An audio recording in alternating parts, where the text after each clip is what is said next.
आपको अलग रहना पसंद था और आप गार हिरा में चले गए, तो गोया आपने वहाँ 6 महीने का एतकाफ़ किया है। और इस 6 महीने के एतकाफ़ से अल्लाह जल्ल जलालुहु ने आपको ये अजीम नेमत कुरान हकीम की सूरत में ये अता फरमाई। हज़रत जिब्रील अमीन तशरीफ़ लाए और पहली मरतबा जिब्रील अमीन को अपने असली कद काठ में हुजूर नबी अकरम सल्लल्लाहु अलैहि वसल्लम ने देखा और हज़रत जिब्रील अमीन के साथ गुफ्तगू हुई। उन्होंने हुजूर अलैहिस्सलाम से फरमाया, इक़रा, आप पढ़िए। आपने फरमाया, मा अना बिक़ारिइन, मैं पढ़ा हुआ नहीं हूँ। तो जिब्रील अमीन ने हुजूर अलैहिस्सलाम को अपने साथ जोड़ के सीने के साथ लगा के ज़ोर से भेंचा कि आपकी पसलियों में उसकी वजह से तकलीफ हुई। और ये अमल 3 मरतबा हुआ। 3 मरतबा के बाद ये कुरान हकीम की आयत आपने तिलावत करनी शुरू की। तो यहाँ से कुरान हकीम, इसके नुज़ूल और इसके नुज़ूल के बाद इसकी जो तालीमात हैं इसकी तरफ तवज्जो दिलाई। अब इसमें सबसे पहली चीज़ कि कुरान हकीम इंसानी सोसाइटी में इल्म को आम करना चाहता है।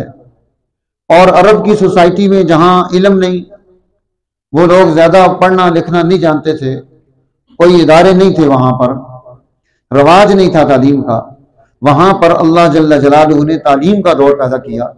इसलिए आप देखिए कि कुरान हकीम का सबसे पहला जो हुक्म आ रहा है इल्मुल अहकाम में, वो इक़रा है कि आपको पढ़ें, और पढ़ने का हुक्म दिया।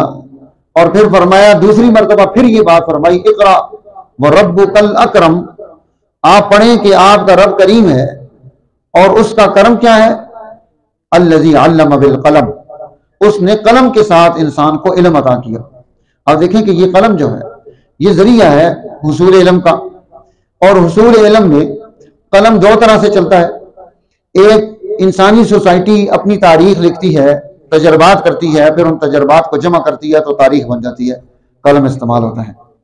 और एक कलम वो है कि इंसानी तारीख के अलावा इंसानी सोसाइटी को इल्म दिया जाता है, और वो कलम चलता है हज़ीरतुल क़ुदस का, कि इल्हामी चीज़ें अल्लाह की तरफ से इंसानी समाज और सोसाइटी में आती हैं।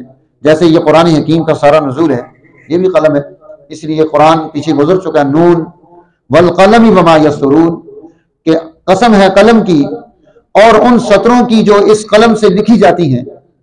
और हुजूर अलैहिस्सलाम ने इस कलम को, इसके लिखने को, इसकी तरतीब को उस सोसाइटी में रवाज दिया, आम किया। यहाँ तक कि जब फिदिया बदर में लिया जा रहा है तो उसमें उनसे क्या चीज़ ली जा रही है कि आपके पास जो मालूमात हैं, इल्म है, तजर्बात हैं, आप ये ट्रांसफ़र कर दें, आप आज़ाद हैं। यानी हुजूर अलैहिस्सलाम उनसे अपनी सोसाइटी के लोगों को इल्म दिला रहे हैं। अब इस इल्म को रोकने वाली जो कुव्वत है वो कौन है? वो दुनिया में माल परस्त, ये बड़े जालिम हुक्मरान, इनकी ख्वाहिश होती है कि इंसान जाहिल हो, हमारा काम करता रहे, या वो इल्म हासिल करे जिससे जी हमारी ज़रूरतें पूरी कर सके, रोबोट की तरह हो। अब उनको अगर ज़रूरत पड़ी जिस तरह के मजदूर तैयार करने की, तो उन्होंने हमारी सोसाइटियों में वो चीज़ रवाज दे दी, और हमारी पूरी नस्ल एक ही तालीम हासिल करने में मसरूफ होगी। सारे एक वक्त था कि सारे कॉमर्स में चले गए, सारे इंजीनियर बनना शुरू हो गए, सारे डॉक्टर बनना शुरू हो गए।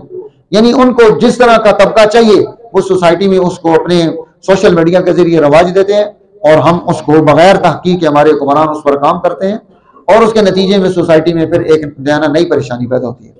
तो कुरान हकीम बहस करता है इंसानी समाज से। इसलिए यहाँ फरमाया कि देखो ये कुरान, ये सोसाइटी में कुरान और नमाज, इन दोनों को लाजिम और मलजूम किया गया। क्यों? कि नमाज और कुरान ये जब इकट्ठे चलेंगे तो दौर कुरान का नमाज में होता है। जैसे आपने तरावी में कुरान हकीम का दौर किया कि हुफाज इकराम ने सुनाया, आपने सुना, इससे इल्म फैलता है। और इस इल्म का ताल्लुक इंसानी समाज के साथ है, क्योंकि कुरान वैसी इंसान के साथ करता है, इसके मसाइल और ज़रूरियात को पेश नज़र रखता है, इसे इज्जत देना चाहता है, इसे तकरीम देता है, और इसे सोसाइटी में मुमताज़ हैसियत से रखता है। और फिर फरमाया कि अगर ये तबका अगर नहीं मानता है तो फिर आप इनके मुकाबले में खड़े हों, लनस्फ़अन बिन नासिया, इन्हें पकड़कर घसीटा जाएगा, इनकी चोटियों से पकड़ा जाएगा। और आपने जो ये भी अपनी कुव्वत इकट्ठी करेंगे दारुन नदवा की, आप अपनी कुव्वत इकट्ठी करें प्यादे सियासत के, वो आकर इंसानी सोसाइटी को इस जुल्म से निजात दिलाएं।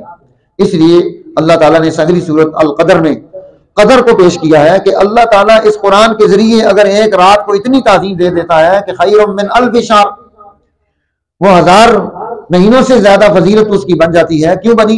कुरान की वजह से कि उस रात में कुरान नाजिल हुआ। तो जिस रात में कुरान नाजिल हो वो कदर वाली हो जाए, जिस उम्मत में कुरान नाजिल हो रहा है ये क्यों कदर वाली ना हो? इसलिए फरमाया कि अब इस कदर को कायम करने वाली कुव्वत, यहूद फेल हो गए, नसारा फेल हो गए, मुशरिकीन और मुल्हिदीन फेल हो गए। अब ये नई कुव्वत मुसलमानों की सूरतुल बय्यिना में इसकी तरफ तवज्जो दिलाई कि ये अब इंसानी सोसाइटी और समाज को आगे बढ़ाकर उसका नया दौर पैदा करेगी। उसके लिए अब उसको जरूरत पड़ेगी कि इंसानी सोसाइटी में उस तबके को कायम करने की जिसको खैरुल बरिया कहा जाता है। एक शर्रुल बरिया है इंसानी समाज में बुरे लोग और अच्छे लोग।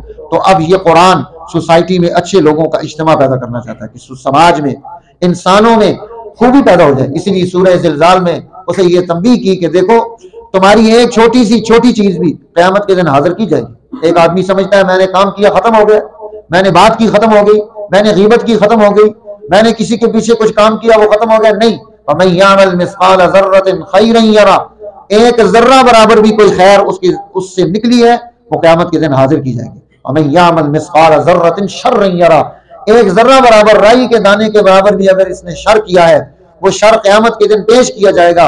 इसलिए फरमाया कि अब इस दीन और कुरान का नतीजा क्या निकलना चाहिए? वो ये निकलना चाहिए कि इंसान के अंदर शुक्रगुजारी पैदा हो। इसलिए अल्लाह ताला कस्में उठाकर घोड़ों की बात समझाता है कि उसके अंदर तो मौजूद है इताअत का जज्बा, फिदायत का जज्बा, शुक्रगुजारी का जज्बा। वो घुस जाता है अपने मालिक की खातिर। इन्नल इंसान लिरब्बिही लकनूद, इंसान अपने रब का नाशुक्र है। इसे नेमतें मिलती हैं तो नेमतों के इस्तेमाल के बाद इसके अंदर शुक्रगुजारी पैदा नहीं होती। तो अल्लाह का शुक्र अदा करना, एक शुक्र है जुबानी और एक शुक्र है अमली। इंसान अमली तौर पर काम करके, किरदार अदा करके, सलाहियतों को खर्च करके ये बताए कि हाँ मैं शुक्र अदा कर रहा हूँ। इसलिए फरमाया क़यामत का दिन आएगा तुम्हारे अमाल को तोला जाएगा। सूरह अल क़ारिया में ये बात समझाई, तुम्हारे अमाल जो है किसी के वजनी होंगे, किसी के हल्के होंगे। वजनी वाला कामयाब है, हल्का वाला वो जो है वो आग में, हामिया में, अल्लाह के गज़ब में जा रहा है। उसकी तरफ तवज्जो दिलाई और फिर फरमाया कि तुम्हारे अंदर गफलत कौन सी चीज पैदा करती है?